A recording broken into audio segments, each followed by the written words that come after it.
ምልክቶች የማያነቋችሁ ከሆነ if the rise and fall of kingdoms in Daniel 2 does not alert you, በዳንኤል ምዕራፍ 2 ላይ የተጻፉት የመንግስታት መነሳትና መውደቅ የማያነቃችሁ ከሆነ God says, tell them they're living in the time of heaven's judgment. እግዚአብሔር አሁን ደግሞ በመጨረሻው የፍርድ ዘመን እንደሚኖሩ ንገራቸው። Because God wants to alert you ምክንያቱም እግዚአብሔር ሊያነቃችሁ ሊቀሰቅሳችሁ ይፈልጋል። to the great opportunity that awaits you.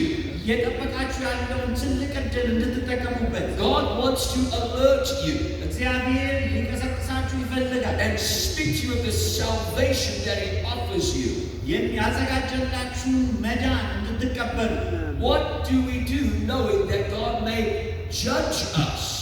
እግዚአብሔር እንዲፈርድልን ምንድን ነው የምናደርገው? Let me share a verse with you. አንድ ጥቅስ ልንገራችሁ። 1 John chapter 1 verse 9. አንደኛ ዮሐንስ ምዕራፍ 1 ቁጥር 9 The Bible says, if we confess our sins, ኃጢአታችንን ብንናዘዝ ይላል መጽሐፍ He is faithful and just to forgive us our sins ኃጢአታችንን ይቅር ይለን ዘንድ እርሱ ታማኝና ጻድቅ ነው and to cleanse us of all unrighteousness. ኃጢአት ሁሉ ሊያነጻን ይላል። In the judgment, በፍርድ ውስጥ God will look at the record of your life እግዚአብሔር የሕይወታችሁን መዝገብ ያያል and He will see that you are a sinner. ኃጢአተኛ መሆናችሁን ያያል። And the wages of sin is death. የኃጢአት ደመወዝ ደግሞ ሞት ነው። So the judgment tells you that you deserve death, ስለዚህ ፍርዱ ሞት ይገባሃል ነው፣ eternal death. የዘላለም ሞት። But in the judgment, ነገር ግን በፍርድ God is looking for something else. እግዚአብሔር ሌላ ነገር ነው የሚያየው። God is looking for one more thing.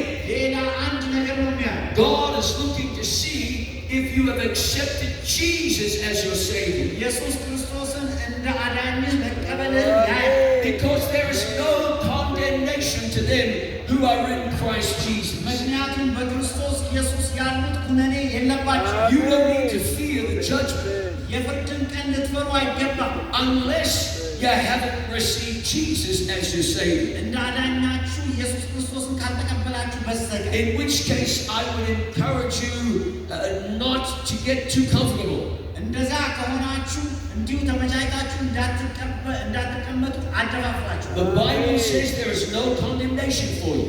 ምክንያቱም መጽሐፍ ቅዱስ ኩነኔ የለባችሁም ይላል። And just like in the Old Testament time, ልክ በብሉይ ኪዳን ዘመን እንደነበር there were priests and there was a high priest. ካህናት ነበሩ፣ እንደዚሁም ሊቀ ካህን ነበር። Jesus is your high priest tonight. ኢየሱስ ክርስቶስ ዛሬ ምሽት ሊቀ ካህናችሁ ነው። In fact, the Bible says, እንዲያውም መጽሐፍ ቅዱስ እንዲህ ይላል፣ we have an advocate with the Father, በአብ ዘንድ ጠበቃ አለን፣ Jesus Christ the righteous. ኢየሱስ ክርስቶስ ጻድቅ።